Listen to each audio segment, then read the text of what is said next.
मैं हूं किशोर अजवाणी, आप देख रहे हैं आज की ताजा खबर। मैं हूं आपके साथ जसप्रीत कौर। विपक्ष के हंगामे के बीच किसानों से जुड़े 2 बिल लोकसभा में पास हो गए, जिसके बाद विपक्षी पार्टियों ने सदन से वॉकआउट कर दिया। इससे पहले केंद्रीय मंत्री हरसिमरत कौर के इस्तीफे की हलचल के बीच रात लोकसभा की कार्यवाही करीब 9:45 बजे तक चली। अब ये बिल राज्यसभा में जाएंगे। वहीं पीएम मोदी ने उम्मीद जताई कि किसानों का मुनाफा बढ़ेगा, उन्हें बिचौलियों से मुक्ति मिलेगी। उन्होंने विपक्ष पर बिल को लेकर किसानों को भ्रमित करने का आरोप लगाया।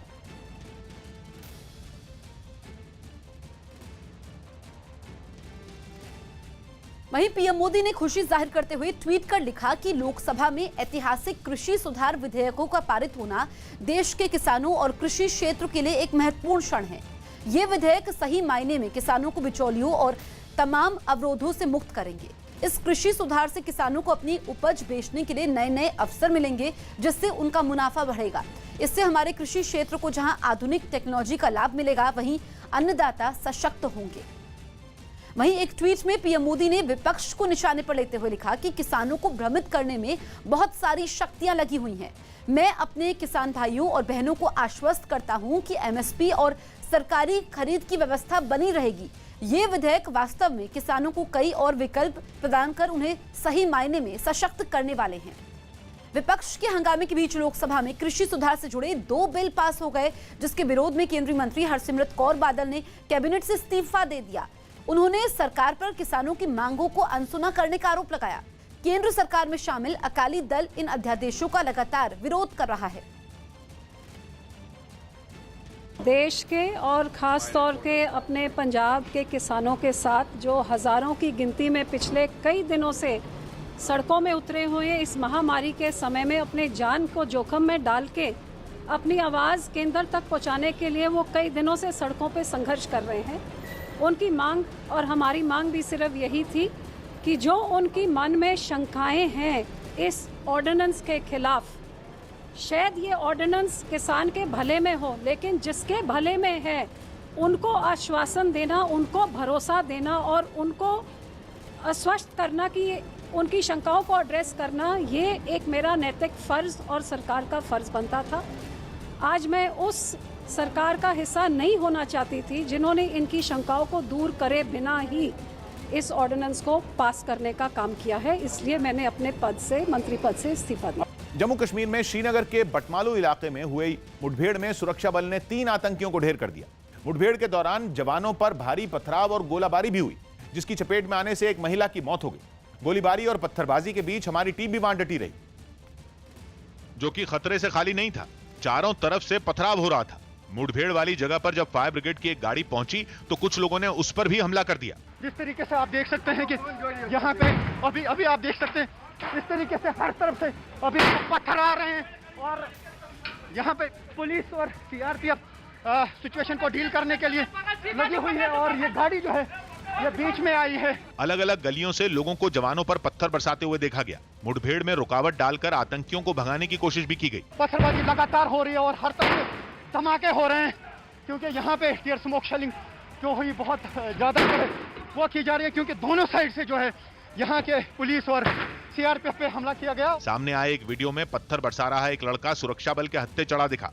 ये मुठभेड़ देर रात करीब 2:30 बजे शुरू हुई, जिसके बाद जवानों ने पूरे इलाके की घेराबंदी कर दी। जिस मकान में आतंकी छिपे हुए थे उसे भी घेर लिया गया। हालांकि आतंकियों की गोलीबारी में 3 जवान घायल हो गए, जिन्हें आनंद फानंद में अस्पताल में भर्ती कराया गया। ये मुठभेड़ श्रीनगर में बटमालू के फिरदौसाबाद इलाके में हुई, जहां सुरक्षा बल पर कई घंटे तक पत्थर और ईंटें भी बरसाई गईं। ईंटें बरसाई जा रही है, पत्थर बरसाए जा रहे हैं लगातार और सिचुएशन को काबू करने के लिए पुलिस और सीआरपीएफ लगी हुई है। और यहाँ से इस गली, यहाँ जितने भी गली कोचे हैं आप देख सकते हैं, ये देख सकते हैं आप।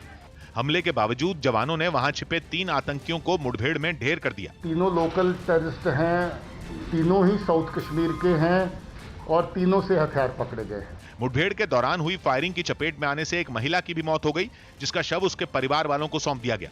जम्मू कश्मीर पुलिस ने बताया कि महिला का आतंकियों से कोई संबंध नहीं था। यूपी के कानपुर में महिला ने बीच सड़क पर एक आदमी की पिटाई कर दी। आरोप है कि वो आदमी नशे में था और काफी देर से उसके साथ बदतमीजी करने की कोशिश कर रहा था। जिससे परेशान होकर महिला ने बीच सड़क पर उसकी चप्पलों से पिटाई कर दी। सड़क पर आदमी को पिटता देख वहां लोगों की भीड़ जमा हो गई और जब मारपीट की वजह पता चली तो वहां मौजूद लोगों ने भी उसकी धुनाई शुरू कर दी। कोई उस पर थप्पड़ बरसाता दिखा तो कोई उसके हाथ मरोड़ता नजर आया। यही नहीं, मारपीट कर रहे लोगों ने उससे महिला के पैर छूकर माफी भी मंगवाई।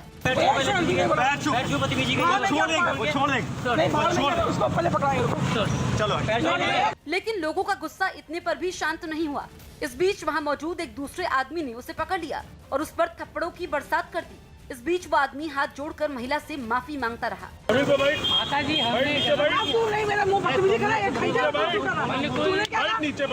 इसी तरह वहां पहुंचा एक दूसरा आदमी भी उस पर अपना गुस्सा निकालता दिखा, जबकि वो आदमी हाथ जोड़कर बार बार अपनी गलती मानता रहा और उनसे छोड़ देने की गुहार लगाता रहा। इस बीच वहां लोगों की काफी भीड़ जमा हो गई, लेकिन किसी ने भी उसे बचाने की कोशिश नहीं की। चीन के सिचुआन प्रांत से एक दिल दहला देने वाली तस्वीर सामने आई, जिसमें एक पहाड़ खिसकने से लोग दहशत में आ गए। ये घटना उस वक्त हुई जब वहां से कुछ लोग अपनी गाड़ियों में गुजर रहे थे और तभी अचानक पहाड़ का एक बड़ा हिस्सा देखते ही देखते खिसककर नीचे गिराया। बड़े बड़े पत्थरों के साथ पहाड़ से गिरा मलबा कुछ ही सेकंड में बीच सड़क पर बिखर गया, जिसकी वजह से वहां का रास्ता पूरी तरह बंद हो गया। कुदरत के इस कहर को देख पास मौजूद लोग दहशत से भर गए। सड़क पर मलबा गिरने से उसके दोनों ओर कई गाड़ियां फंस गईं। इस हादसे में आसपास के कई मकानों और दुकानों को भी काफी नुकसान पहुंचा। जम्मू कश्मीर में सेना प्रमुख जनरल मनोज मुकुंद नरवणे के दौरे के बीच सेना ने पुलवामा पार्ट 2 की बड़ी आतंकी साजिश को नाकाम कर दिया। तो पुलवामा पार्ट 2 की बड़ी साजिश को नाकाम किया गया है। जम्मू कश्मीर में सेना की मुस्तैदी ने पुलवामा पार्ट 2 की बड़ी आतंकी साजिश को नाकाम कर दिया। सेना ने पुलवामा के अवंतीपुरा इलाके में सर्च ऑपरेशन के समय 42 किलो विस्फोटक बरामद किया। सेना ने विस्फोटकों के 416 पैकेटों के अलावा एक पानी की टंकी से 50 डेटोनेटर भी बरामद किए। जिस जगह से विस्फोटक बरामद किए गए उससे कुछ दूरी पर ही पिछले साल बड़े आतंकी हमले को अंजाम दिया गया था, जिसमें सीआरपीएफ के 40 जवान शहीद हुए थे। दो तस्वीरें आपके सामने हैं। 52 किलो विस्फोटक बरामद किया गया है, तो पुलवामा पार्ट 2 की साजिश को नाकाम किया गया है। और दूसरी तस्वीर में आप देख सकते हैं जब पुलवामा में आतंकी हमला हुआ था और हमारे कई जवान शहीद हुए थे। इस वक्त सेना प्रमुख दौरे पर हैं और उन्होंने हालात का जायजा भी लिया है, लेकिन लगातार पाकिस्तान की तरफ से भारत को दहलाने की साजिश रची जा रही है।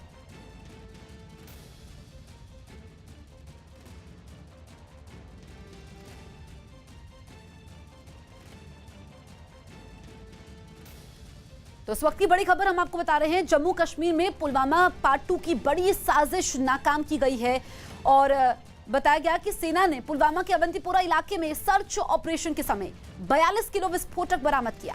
सेना ने विस्फोटकों के 416 पैकेटों के अलावा एक पानी की टंकी से 50 डेटोनेटर भी बरामद किए। जिस जगह से विस्फोटक बरामद किए गए उससे कुछ दूरी पर ही पिछले साल बड़े आतंकी हमले को अंजाम दिया गया था, जिसमें सीआरपीएफ के 40 जवान शहीद हुए थे। तो बड़ी साजिश नाकाम की गई है। 14 फरवरी 2019 की तस्वीरें हम आपको दिखा रहे हैं। पिछले साल जिस वक्त पुलवामा में आतंकी हमला हुआ था, पुलवामा जैसी फिर से साजिश रची जा रही थी, लेकिन सेना ने उसको नाकाम कर दिया। 2 दिन के दौरे पर जम्मू कश्मीर पहुंचे सेना प्रमुख जनरल एमएम नरवणे ने कश्मीर घाटी में सुरक्षा के हालात की जानकारी ली। वो एलओसी के करीब तैनात जवानों से मिले। उन्होंने पाकिस्तान की ओर से हो रही फायरिंग का मुंहतोड़ जवाब देने के लिए जवानों के हौसले को सराहा। उन्होंने एलओसी पर सर्दियों के लिए सैनिकों के लिए की गई तैयारियों का जायजा लिया।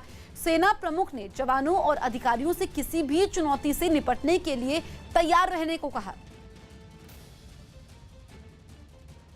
उत्तर प्रदेश में बेरोजगारी और संविदा पर नौकरी के प्रस्ताव पर जारी हंगामे के बीच प्रयागराज में सड़कों पर उतरे लोग हिंसक हो गए। इस प्रस्ताव में क्लास 2 और क्लास 3 की नौकरियों में 5 साल तक कर्मचारियों को कॉन्ट्रैक्ट पर रखने का सुझाव दिया गया है, जिस पर कई संगठन भड़के हुए हैं। प्रयागराज में तो इसके खिलाफ जमकर हंगामा हुआ। पुलिस की कार्रवाई से नाराज प्रदर्शनकारी इस कदर आग बबूला हो गए कि उन्होंने उस पर पथराव कर दिया।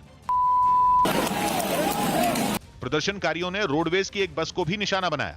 हंगामा बढ़ने पर पुलिस की तरफ से कई लोगों को हिरासत में ले लिया गया। सड़कों पर उतरे लोगों ने बेरोजगारी और संविदा नौकरी के प्रस्ताव का मुद्दा उठाते हुए सरकार पर भी हमला बोला। जो इन्होंने संविदा जैसा काला कानून यहाँ पर उत्तर प्रदेश में लागू करने की योजना बना रहे हैं, उसके विरुद्ध है। उत्तर प्रदेश में संविदा यानी कॉन्ट्रैक्ट पर नौकरियों के प्रस्ताव का विरोध बढ़ता जा रहा है। हालांकि इस प्रस्ताव को अभी सरकार ने हरी झंडी नहीं दिखाई है।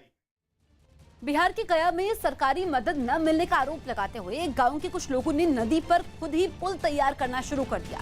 गांव वालों का आरोप है कि बीते 30 सालों से उस पुल को बनाने का काम अधूरा पड़ा था, जिस वजह से नदी में डूबकर कई जिंदगियां भी खत्म हो गई। लेकिन इसके बाद भी सरकार ने कोई सुध नहीं ली, जिसके बाद गांव वाले आगे आए और उन्होंने खुद ही पैसे जोड़कर पुल बनाना शुरू कर दिया। 15 किलोमीटर घूम के जाना पड़ता है और बिल्कुल ही 15 किलोमीटर से अब यात्रा 1 किलोमीटर से मटके रह गई है। कोई सिर पर तसला लेकर सीमेंट का घोल पुल बनाने के लिए ले जाता दिखा, तो कुछ गांव वाले 2 मशीनों की मदद से सीमेंट, बदरपुर और रोड़ी को मशीन में मिलाते नजर आए। सभी एक दूसरे के साथ कंधे से कंधा मिलाकर अधूरे पड़े पुल को जल्द से जल्द बनाने के काम में जुटे दिखाई दिए।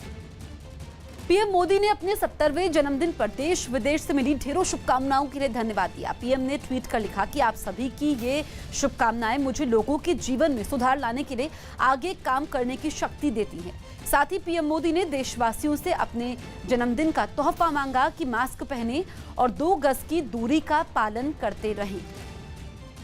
पीएम मोदी ने देशवासियों से जन्मदिन का तोहफा मांगा। उन्होंने ट्वीट कर लिखा, कई लोगों ने मुझसे पूछा कि वो क्या चीज है जिसे मैं अपने जन्मदिन पर चाहता हूं, तो मैं आपको बताता हूं कि मैं अभी क्या चाहता हूं। आप मास्क पहनो और ठीक से पहनो, सोशल डिस्टेंसिंग का पालन करो, 2 गज की दूरी को याद रखो, भीड़-भाड़ से बचो, अपनी इम्यूनिटी बढ़ाओ, आओ मिलकर जहां को स्वस्थ बनाएं।